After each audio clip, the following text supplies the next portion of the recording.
everybody. I got a great one today, for a change, but this time I mean it. Look, I'll be frank with you. This podcast is inconsistent at best, but today you're finally going to get something out of listening. I swear. 2 guests today. I do that a lot. Almost never works out, but this time I have a gem. 2 great guests. Ryan Busse, who has been on before, and you know that if I have a guest more than once, it's because they were nowhere near as bad as my normal guests. Ryan was a prominent member of the gun industry and of the NRA, but he broke with them in 2013 after the NRA scored the background check piece of the gun control legislation we were trying to pass and failed to pass in the Senate in the wake of Sandy Hook. My other guest is Nicole Hockley. Her son, Dylan, was one of 19 first graders murdered by a very disturbed young man with an assault weapon at Sandy Hook Elementary.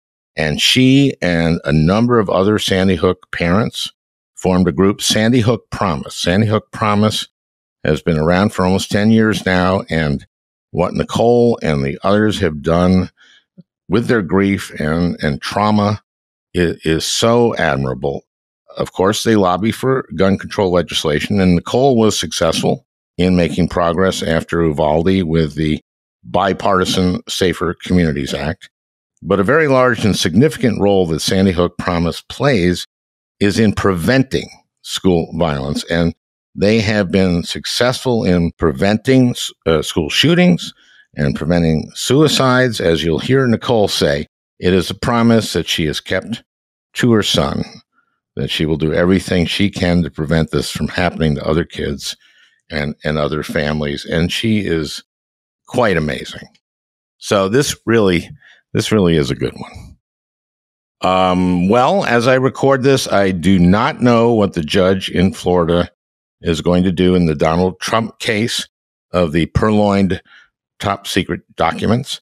This, of course, is about the former president removing troves of highly classified documents from the White House and storing them at his Florida home, Mar-a-Lago, which is Spanish for bad lumber.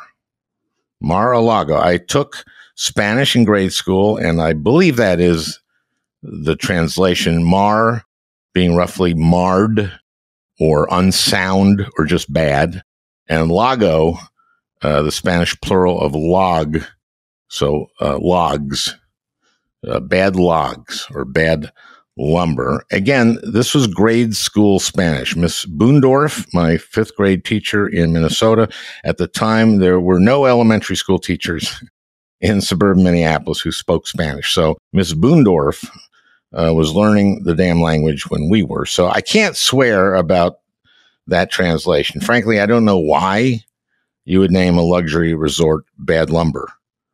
But there is a whole bunch of stuff about Trump that makes absolutely no sense to me at all. Take, for example, when during his first run for president, he bragged at a campaign rally, I could stand in the middle of Fifth Avenue and shoot somebody and I wouldn't lose voters. Now, what did he mean by that? Well, of course, he didn't mean shooting some guy who was carjacking a Mercedes from a dowager and pistol whipping her. Frankly, in that scenario, you'd pick up votes. Am I right? A lot of votes. No, candidate Trump at the time was talking about taking out a gun on Fifth Avenue and shooting any random pedestrian, or several, I guess. And he was saying that he wouldn't lose any votes. And I think he might have been right. But I don't think it means that he would not have been arrested and tried for assault with a deadly weapon, presuming the person or persons he shot were just random folks walking down the street.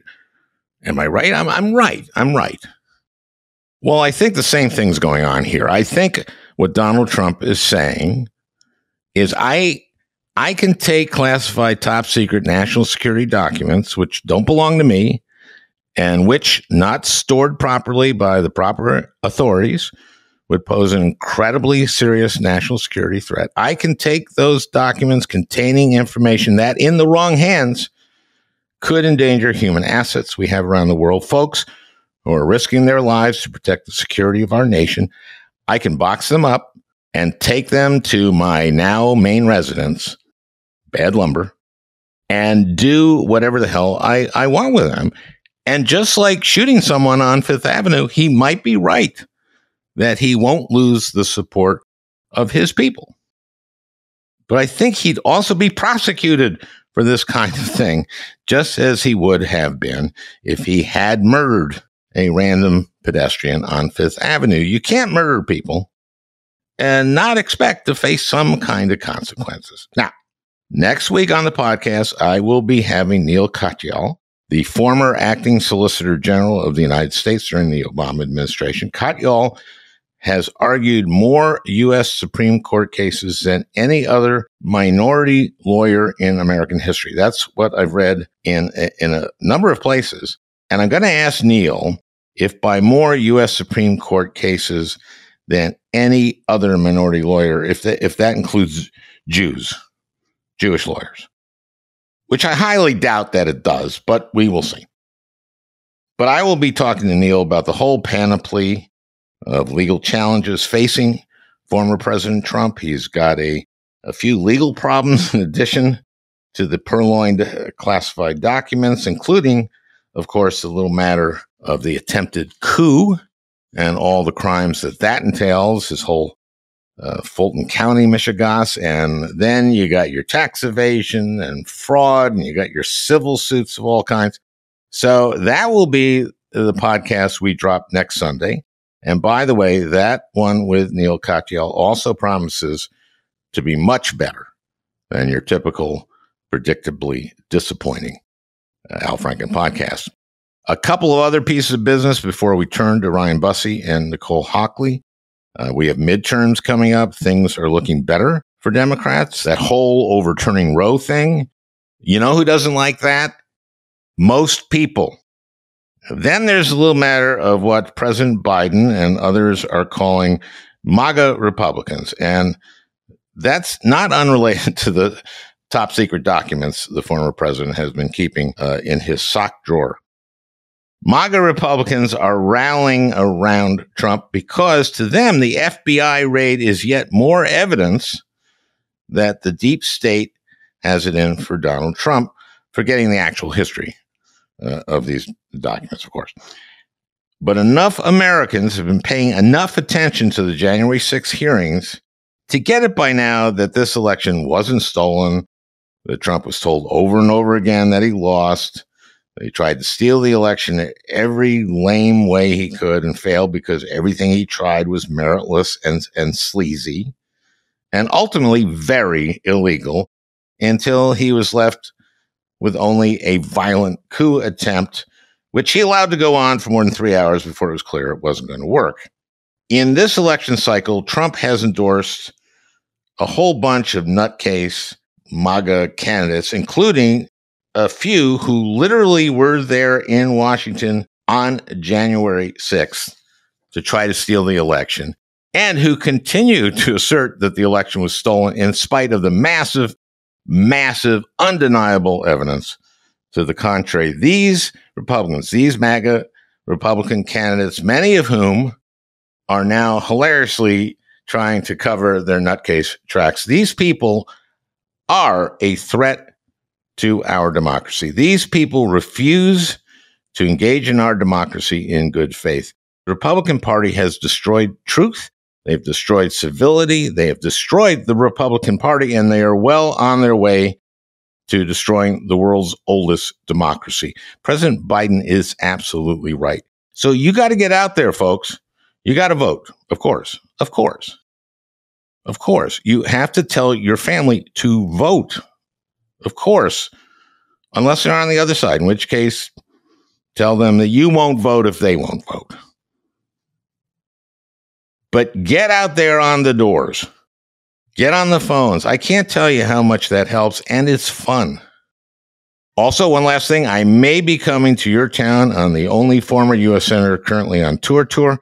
I'll be in Burlington, Vermont on September 16th, in Long Beach, California, September 24th, San Luis Obispo, September 28th, Los Angeles, on September 30th, and Mesa, Arizona, October 1st. You can go to alfranken.com for all that info. Okay, now it's time for a great one, and this time I mean it. Ryan Busse is fantastic, but Nicole Hockley is to me an inspiration. You are going to love this one. You know, for a change.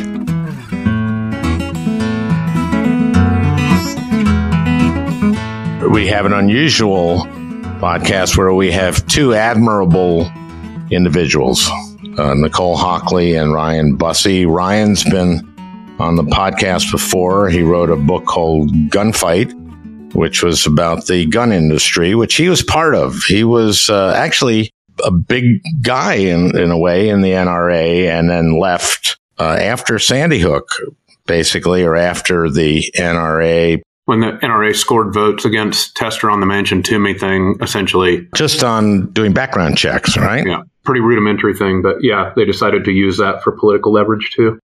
And so Ryan is a gun industry guy who left the NRA and did a great podcast together. And Nicole Hockley lost her son Dylan at Sandy Hook almost 10 years ago. And what she's done with it is pretty amazing to me. She co-founded, right, Sandy Hook Promise? Yes. And Sandy Hook Promise does a lot to avert mass shootings. That's what you guys do. That's part of what you do.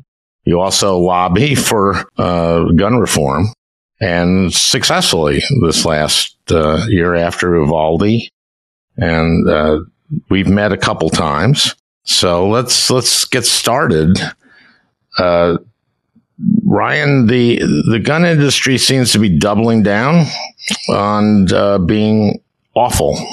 Yeah, so I think you're right about that, Alan. And I assert in my book, and I think it's true that much of the trajectory that we experience on the political right, each time you think it can't get much worse, somehow it does get worse. Horrific events aren't capitalized on to make things better.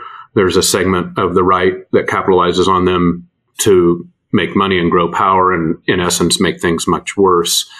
And that really started with Columbine, and it really very tragically and sadly caught a lot of wind and heat after Sandy Hook, and it's happening again now. Many of the most egregious marketing and advertising practices, well, the man card campaign that is associated, obviously, with Sandy Hook, it's just much worse than that now. And so if the gun industry is an indicator about where our nation is headed politically, then we've got a lot of work to do. You know, after Uvalde, I was in a green room with you, Nicole, at CNN, and you were basically meeting with members of Congress on both sides. And you've very consciously been someone Republicans will talk to. Can you talk about that? Yeah, thanks, Al. We've worked really hard at Sandy Hook Promise to ensure that we remain above the politics and just focus on things that everyone can support, because no one is pro-gun violence, but you have to get past the arguments and the fighting in order to really work on the solutions. And that's what we've been focused on with our programs in schools and with our policy work in terms of where can we agree and where we don't agree, where are we comfortable with compromise in order to take a step forward that will help other people. And that was a big part of the Bipartisan Safer Communities Act, was really being in the room at the table when these discussions were taking place and help draft some of the legislation so that, we didn't get everything that either side of the argument wanted, but we took a step forward, and that just helps lead to another step forward. And that's the way that we get things done. Well, everything that the other side of the argument wants is where it is, or where it was before this legislation, which did a few things. You can't buy a semi-automatic now unless you're 21 now. That was part of it, right? There's an enhanced background check, that's right, for gun buyers who are between the ages of 18 and 21. So it's really allowing for a search on their juvenile records to see if they are demonstrating any of the at-risk factors that would mean that further investigation was needed. It's not an outright ban on purchasing firearms, which is more what we would have liked to see for underage 21, but again, it's a step forward. So if someone has been abusing animals or done crimes that as an adult would mean that they couldn't purchase a firearm, that should show up now. It's important, Al, to note that the industry fought very hard against that outright prohibition on 18 to 21-year-old purchasing. And they did that because they do not want to separate the way AR-15s are regulated from other firearms. They want to claim that the AR-15 is exactly the same as all other sorts of guns, so it should be regulated the same as all other sorts of guns. Obviously, that's as totally untrue. Yeah, it's as foolish as it sounds. There's a lot of totally untrue stuff. And yeah, but that's the reason that didn't happen, and that's a throwback. The reason it exists at all is a throwback to. It's proof that our laws have not kept up with our changing society, right? The reason you can purchase, 18-year-olds can purchase long guns, rifles at 18 and handguns at 21 is because back in the day, meaning like the ye old days of 20 years ago, handguns were the dangerous thing. Rifles were the things that 18-year-old kids bought to go hunting. Well, Now we've had this proliferation of AR-15s in our culture, and the law has not kept up with the changing culture. Let me ask you something, Ryan. Do people go... They do go hunting with AR-15s, but why is that hunting? I'm from Minnesota. We have a long tradition of gun ownership for sport, for hunting. Why would anyone who hunts and does it as a family thing, does it for meat? Why would they use an AR-15? Why? How many to bring down a deer? I mean, people used to hunt before there were semi-automatic weapons, right? Yeah. So to get to your point here, first off, full disclosure: some people do use AR-15s to hunt. It's a misnomer for the most part, and the industry understands the cultural significance of this. That's why they have forced the gun to be renamed the MSR, as in modern sporting rifle. Everybody in the industry, and I talk about this in my book, how it all happened, but they tell everybody in the industry, don't call it an assault weapon, even though the industry used to. Don't call it an AR-15, even though that's what most people in the industry do. Call it an MSR, modern sporting rifle. And the reason that's important is because the industry, the NRA, the NSSF, they all get that hunting is a culturally accepted thing in our country. So they're appropriating the cultural acceptance of outdoor activities and hunting onto the assault rifles. So do a few people hunt with them? Yes, a few people do. It's not a great hunting gun because it's actually a very small cartridge. It's not a powerful hunting cartridge. The reason some people use it is because the same reason the military uses it. It's very low recoil. It's very easy for neophytes to shoot. It stays on target with rapid follow-up shots. And again, these aren't generally accepted preferable things in hunting. And I hate to say this because I just don't like to talk about it. But the truth is that a young kid shooting an AR-15 can shoot it very fast and accurate. That's what it was designed to do.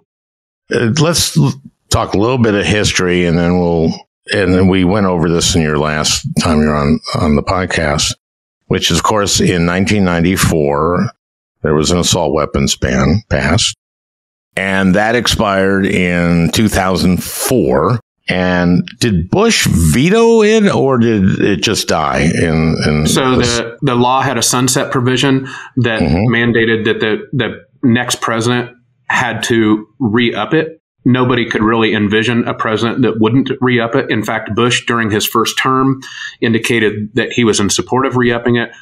And obviously, he won re-election. And soon after, in what looked like a payback to the NRA, he just did nothing. And by doing nothing, it sunsetted. It went away. And of course, then the industry went to town and started developing these much more lethal AR-15s, including, Nicole, the weapon that your son and 19 other kids and what was it, 6 adults in the school? Adults. Yeah.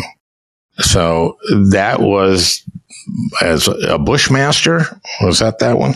Yeah, it was a Remington Bushmaster. And that was Ryan mentioned the marketing and advertising, and I was also part of the lawsuit against Remington in order to get the discovery documents so we could make more of that public and get regulations around the sales and marketing. So ads like the man card and some of the more heinous ads that we've seen since then, as Ryan referred to, aren't allowed to go and target young people, frankly.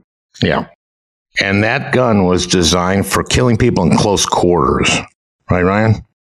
Yeah, so that it's important to note that the modern AR-15 was very purposefully designed to do a set of things very, very efficiently. And the best analogy I've used for people who aren't cloaked in gun terminology, and you often hear things, you alluded to this out, like, well, a AR-15 is just like all other guns. It's just a semi-auto this. It's just, well, think of it like cars, right? All cars are cars. They have four wheels. They have a steering wheel. They have a motor. But a pickup truck is not the same as a Formula One car. Think of an AR-15 like a Formula One car. It's designed to do something very specifically, very fast. It corners exceptionally well. It needs to be heavily regulated because you don't put a 16-year-old kid in a Formula One car that can accelerate to 140 mile an hour in like 3 blocks, right? So in some ways, an AR-15 is like all other guns. It has these set of features like all other guns, but it's very specifically designed just like a race car is. Nicole, let me talk to you about what you did with this and what some of the other families did with this by forming Sandy Hook Promise and what you do. Because everyone listening to this can't imagine going through what you and the other families went through, and so many other people have been going through in this country. There's so many. How many mass shootings have there been in the last year, say?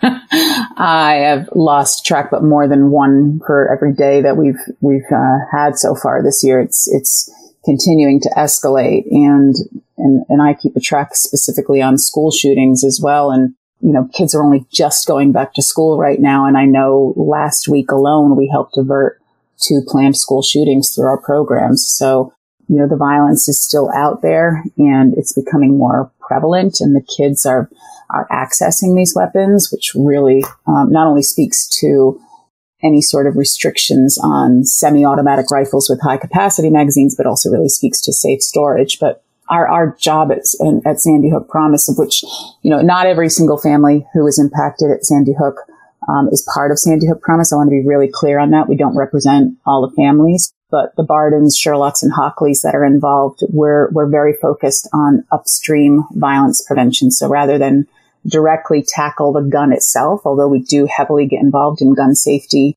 and gun reform, we're really focused on what can we do to help recognize at-risk behaviors and help intervene before someone picks up a weapon or a firearm to hurt themselves or someone else. We're really focused on truest meaning of prevention, and when people are showing leakage, giving off these signs and signals and how to identify that. But we also do lobby hard. And we've now just passed, with the Bipartisan Safer Communities Act, the 4th federal legislation that we've been working on, and a lot of states work as well, working across 3 different presidential administrations now. So there is a way forward on both the gun issue, the mental health issue, and the school safety issue. But it requires being very creative with your solutions because there's too many challenges in the way of a lot of common sense work right now. Well, let's talk about that work and also mental health in schools. I was a big proponent of that and got a piece in the reform of No Child Left Behind. In Minnesota, there are a number of schools where they have a mental health provider in the school. And it means that the teachers don't have to be the mental health provider. They can teach. Mm-hmm. And what I've seen is that it destigmatizes. I had one kid, we had a panel, and one kid who was getting help from a mental health provider in the school would high five the mental health provider in the halls. Mental health is health. Mental health is absolutely health, and stigma needs to be removed around that. And it's also important that people realize someone who has a diagnosed mental illness is not likely to become a school shooter or perform an act of violence, except perhaps suicide. But, you know, death and by those fire, you work to prevent as well, right? Yes. We work hard. We helped pass the Stand Up Act federally, which provides funding for suicide prevention programming in schools. And also there was a lot of funding for that in the Bipartisan Safer Communities Act as well. You know, I think there was over $1 billion invested in mental health for like community behavioral health centers, telehealth services, suicide prevention. So there's a lot of focus here, but it's removing that stigma because a lot of us have mental health issues or a lack of mental wellness. And that's not about, a diagnosable mental illness. This is about problems that we're having. And what we see with a lot with kids is it's not about mental illness at all. It's really about a lack of conflict resolution skills or anger management or problem solving or feeling that the world is against them or someone's done something and they need to enact some form of revenge. That is not mental illness. This is about help for kids. And if they can see mental health counselors, and we have more access to that as trusted adults, people to help them through rough spots, that's incredibly important because that in itself is going to change a decision that a child might make from an unhealthy decision to a healthy decision. So, you know, I really applaud all the work on getting more funding for schools and community services to help address children's mental health needs as well as adults' mental health needs. That's critically important. You have prevented some mass shootings.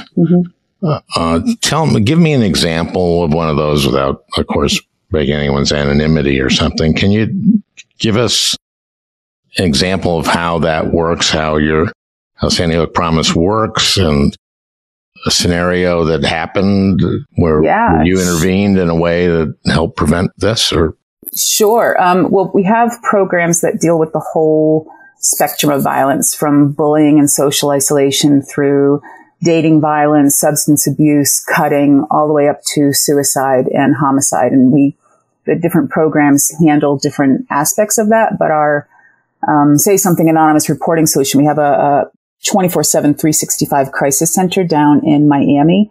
And there have been, since we launched in 2018, around, between us and our state partners that we work with, about 120,000 tips reported in from youth around the country who are seeing behaviors from someone else that suggests potential act of violence or self-harm. Some of these, of the things that we can talk about that we've averted, like I think we're over 400 suicides that we're known to have averted now, and the 10, we're waiting for one confirmation of one that happened last week, which could be the 11th. But of the 10 school shootings, some of them are in the public arena and some aren't. But like the one that happened last week was down in Pinellas County, Florida. A 15-year-old student was reported by multiple teens to our anonymous reporting system of threats that he was making about shooting and bombing the school. These kids reached out. We worked with our school team and local law enforcement down there. They handed over these tips, verified them, and did an investigation to find out that there were means, access, and plans. And the child was arrested. That meets enough of the definition of being a credible planned school attack to have the means, access, and the plans. So that was one. Another one I remember very clearly from Houston, Texas, when we had multiple students tipping in about someone threatening to do a Sandy Hook, shoot up the school. We even had the would-be shooter call in himself to our anonymous reporting system and say, you know, I'm ready. I've got my Glock. I'm ready to roll. Try to find me. We did. And that was another full plan, means, access, plans, layout of the school, everything. So we were able to intervene on that one as well. And there's so many others that don't make it to the public headlines, but which is critically important. And to really, that's what I see our job is, to ensure that you don't ever see your school's name or district in a headline in a newspaper because the act of violence, it was stopped before it could happen.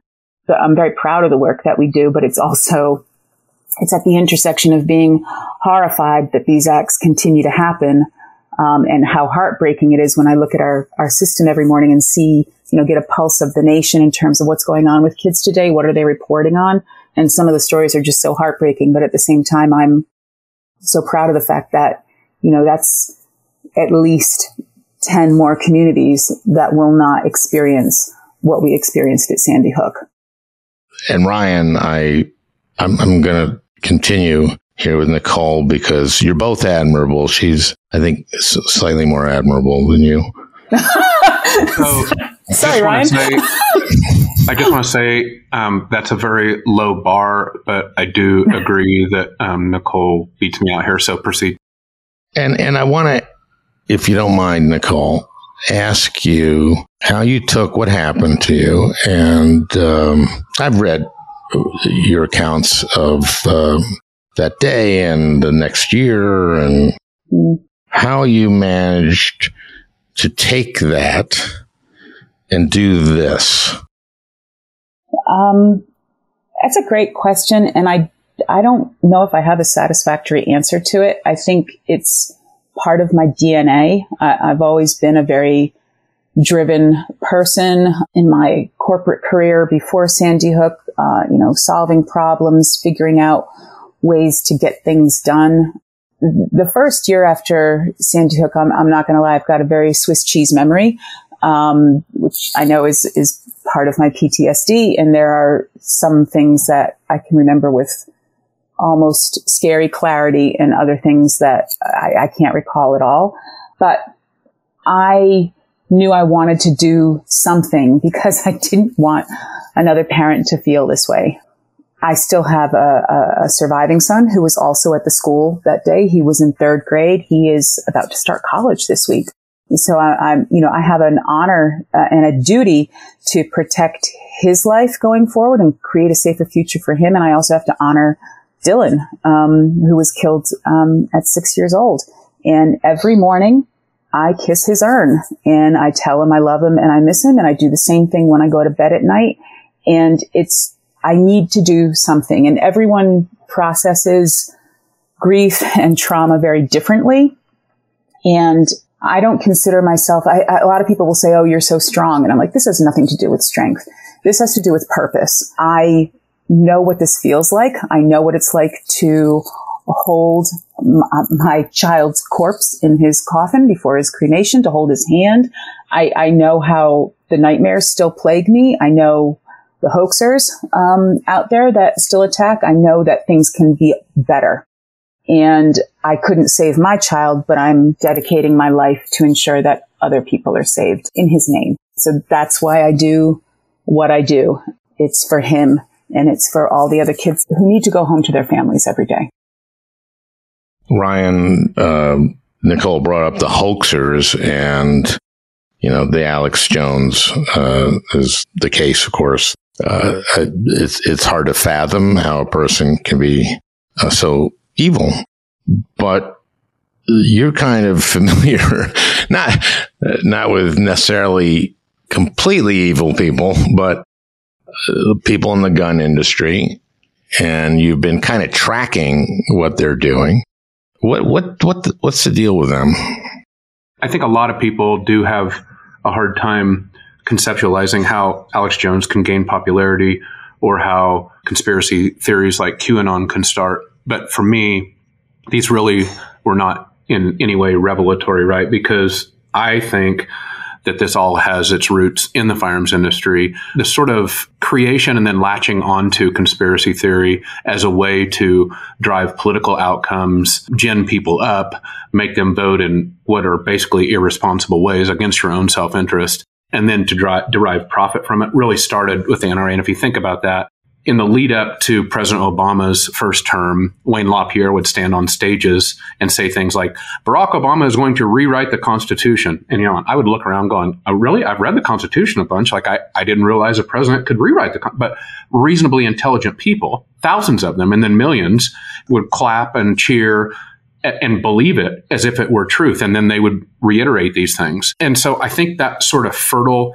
field from people inside the gun industry and then, gun stores, that really laid the groundwork for somebody like Jones, who could take that and then really, really monetize it and really spread it and really make people act in irresponsible and irrational ways. And sadly, I know that Jones has had a few setbacks, and I wish they would have been far worse. And I wish the guy was in a very dark cell with no penny for however much life he has left. But we didn't get all of that. We got a bit of it. He got, some money taken away from him. But I can tell you that what I'm seeing in the firearms industry now with regards to irresponsible advertising and embracing of conspiracy theory, election denying, everything else is getting worse, not better. So if we think that the worst is behind us, I think perhaps we need to readjust. Nicole, you've been in these talks with Republicans and their resistance to gun reform. Where would you like us to go in terms of the next steps? There must be some of them who are going, and the evidence is this legislation after Uvalde. Mm-hmm. There must be some realization by them that, okay, this is this is a real problem and we need to do stuff about it. So what's next? What's possible next, and where would you like us to go? I'm glad you made that distinction, because I think what I'd like us to do next is probably not what's possible. What's that? Let me hear what I think is possible is focused on I think safe storage is possible. I think that there is a lot of appetite from responsible gun owners do keep their guns safe and their ammunition separate. And when we think about school shootings, when we think about suicide by firearm, all of that is due to access, or the vast majority of it is due to access.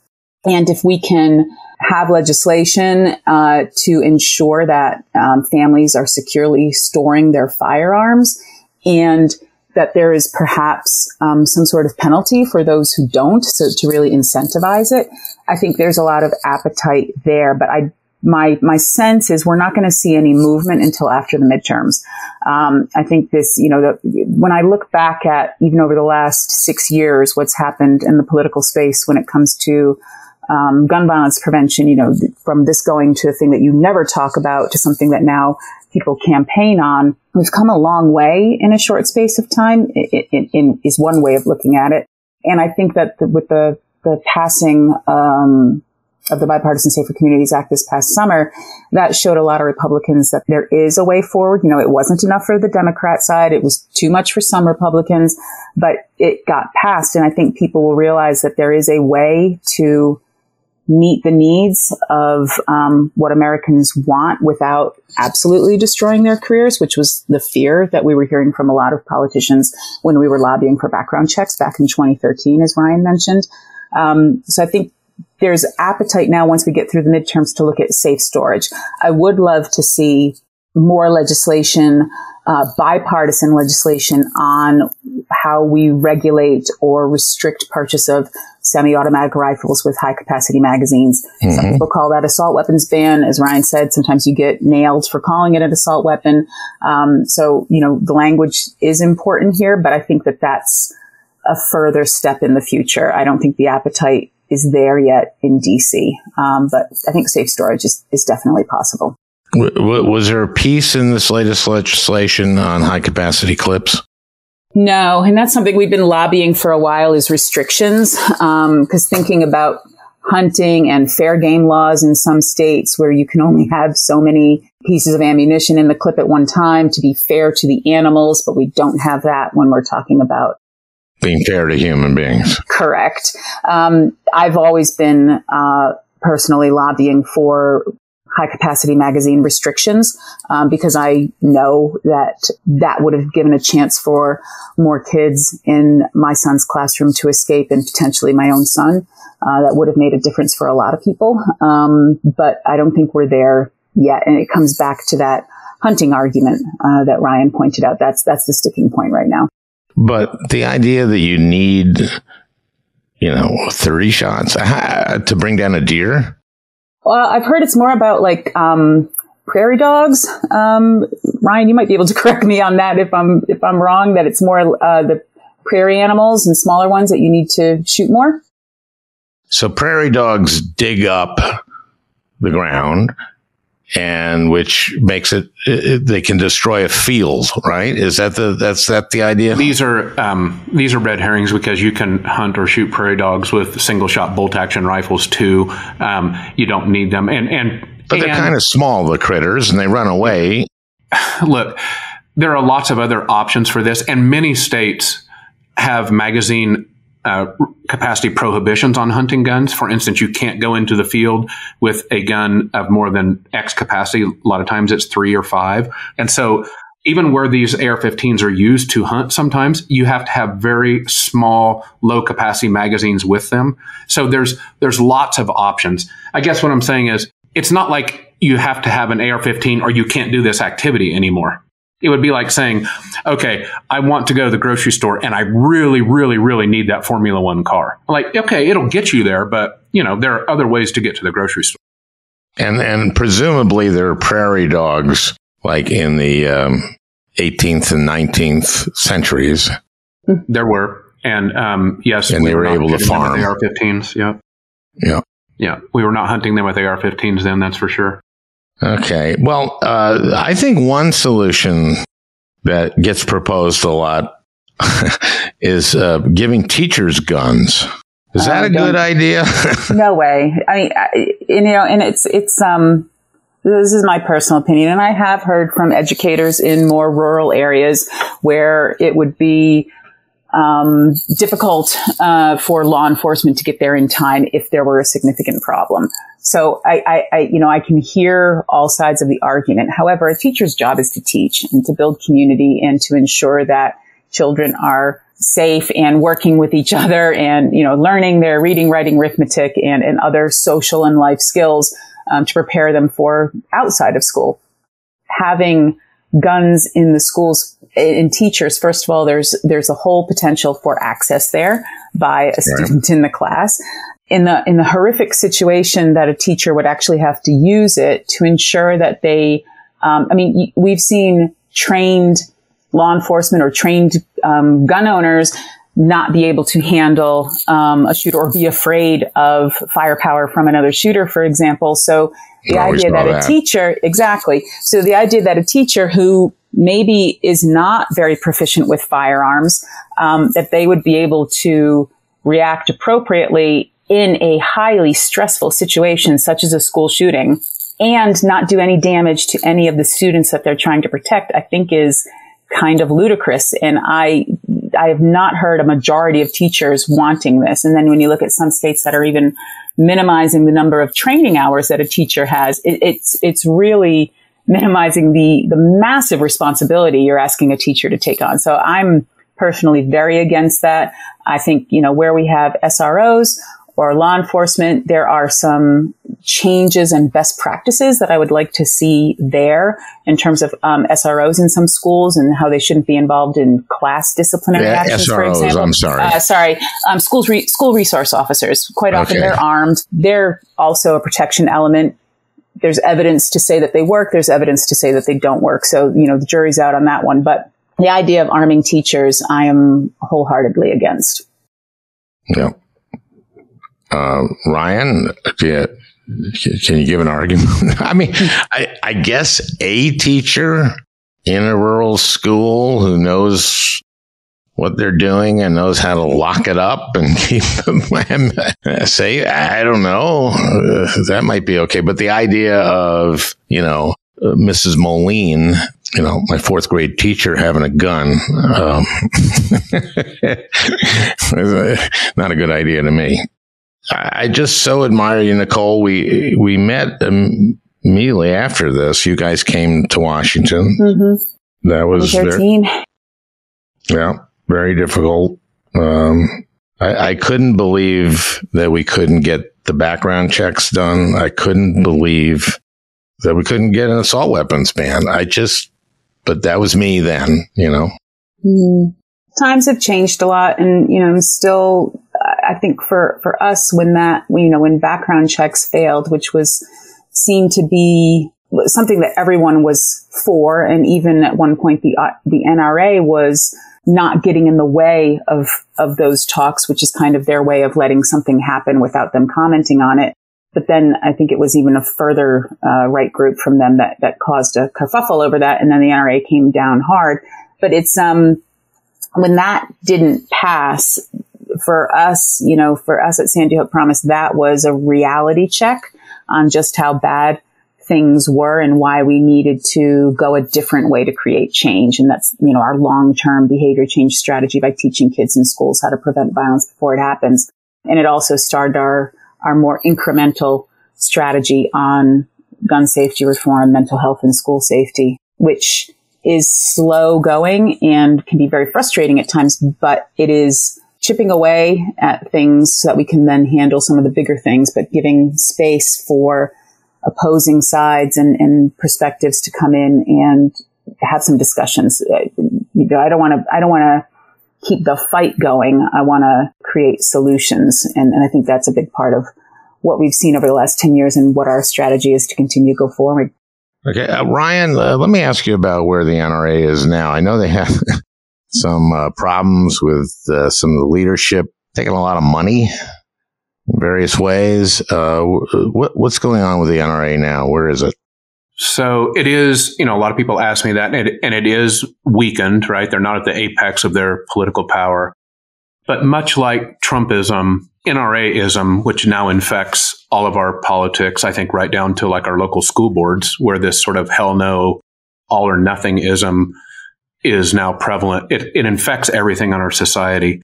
And so even though NRA itself is not at the apex of its power, there are now fringe organizations which are becoming less fringe, which are far more radical, far more overtly anti-democratic.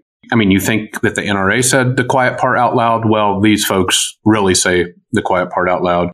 And they're sort of filling in the void. What is that? What is the quiet? Well, the fact that anti-democratic, pro-authoritarianism justifications for guns and gun ownership and what guns can do to society, and how the Second Amendment is literally unfettered. In fact, the term that they like to use a lot is the phrase from the Second Amendment, shall not be infringed, right? This used to be a crazy, outlandish thing to say, but they literally believe that there should be no gun laws in the United States. So, like, Al, you should be able to own howitzers, M1 Abrams tanks, whatever you want, whenever you want, wherever you want, for whatever reason you want. This used to be quiet. Now it's literally out in the open. And I think much like the politics on the right may be set to worsen instead of get better, because the incentives in the system are for there to be more Marjorie Taylor Greenes and more Matt Gaetz, right? They get attention, they get reelected, they make money, they sell books, they get to fundraise.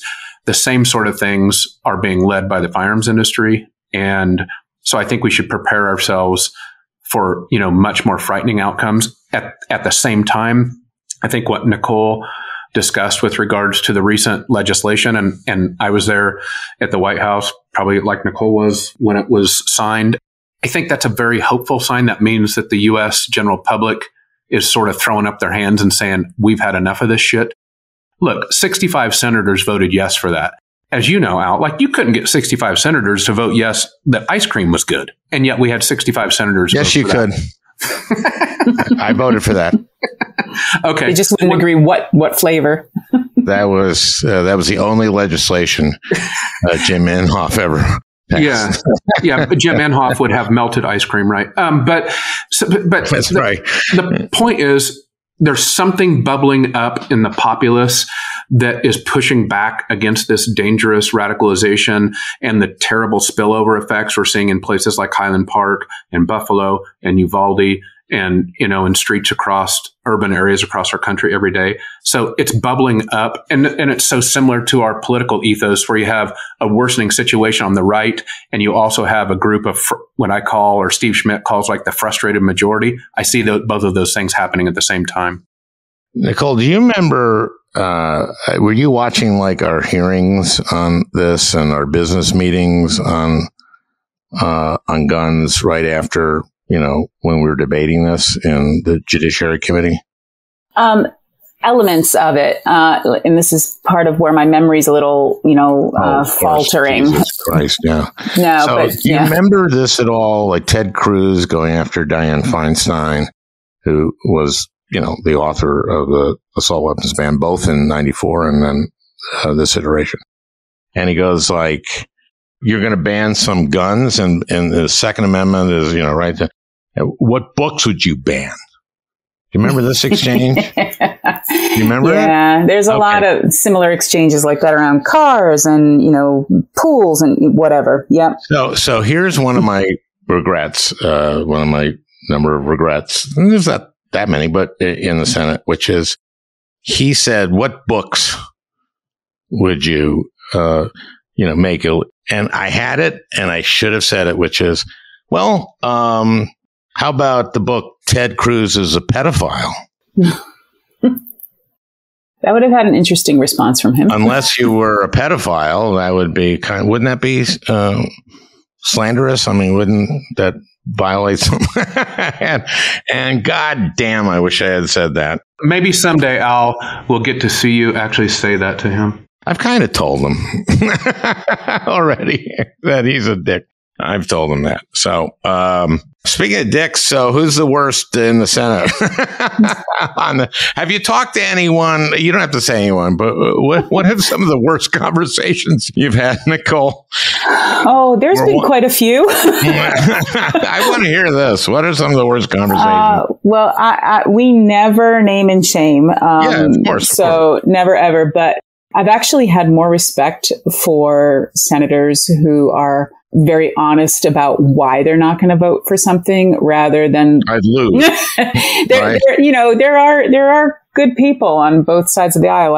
I firmly believe that, but the ones that stick out are cowards who say, "Well, I just voted on this other issue, and I can't vote for yours because that would hurt my career." I've had back in 2013, we had one who literally danced around the room, wouldn't sit down. I was just like, oh, I don't know anything about this, or I don't know what's going on. And I was like, this is like the single biggest thing being talked about right now. So I don't understand how, this is all that's been in the news and in DC for the last several weeks, and you don't know anything about it. I also have met politicians and senators in particular that I get disappointed by the fact that they'll believe whatever the last person in the room said. So let's say the NRA lobbyist was in there right before us. They could say a blatant lie about what the legislation was doing, and someone would believe them rather than doing any fact checking. And it would be down to me or one of the members of Promise who were there to actually point out the actual wording in the legislation where, to show that wasn't the truth. So it's a lot of interesting things. Or I've had, someone say to my face, well, I appreciate why you're here because you need closure. And yeah. And I'm like, you have no idea what I'll try to assume positive intent here, but that is incredibly insulting because that closure has nothing to do with this. So, you get all sorts, but I've kept away from the people like the Marjorie Taylor Greenes because, there's just no point. There's just no point there. So there is no point, but I'm thinking of like the guy who believed the last person in the room. Is John Thune come to mind? I'm never going to mention anything. I'm not as diplomatic as Nicole is, Alan. I think. So, I testified in front of 2 congressional committees, and I think the people that frustrate me the most or that anger me the most, the sort of crazy true believers, honestly, I find them dangerous and on the fringe, and it's frightening that people in America follow them. But it's the people that know better that piss me off, and there are lots of those in Congress that I think Nicole sort of hints at, like when they dance around the room and say, I can't make this vote because I just made some other vote. Like that means they know better. That means they know what's right and wrong, and they still won't do it. The true believers, the crazy ones, I sort of dismiss, like the Andrew Clyde who tried to tell me that Remington 7400 hunting gun was exactly the same as an AR-15. I'm like, really? Well, then why isn't the U.S. military carrying the Remington 7400? I've never seen that. Like he didn't like that. And Jim Jordan was on that same committee trying to question me. It's the reasonably smart, decent people who know better. Those are the ones that piss me off. Mm-hmm. Yeah. Guys, thank you both. And Ryan, no insult, but especially you, Nicole. Yeah. And honestly, Nicole, from me and from all parents, from all Americans, thank you. Well, I hope you enjoyed listening. That beautiful music is by Leo Kottke, the great Leo Kottke. I want to thank Peter Ogburn for producing this podcast. We'll talk again next week.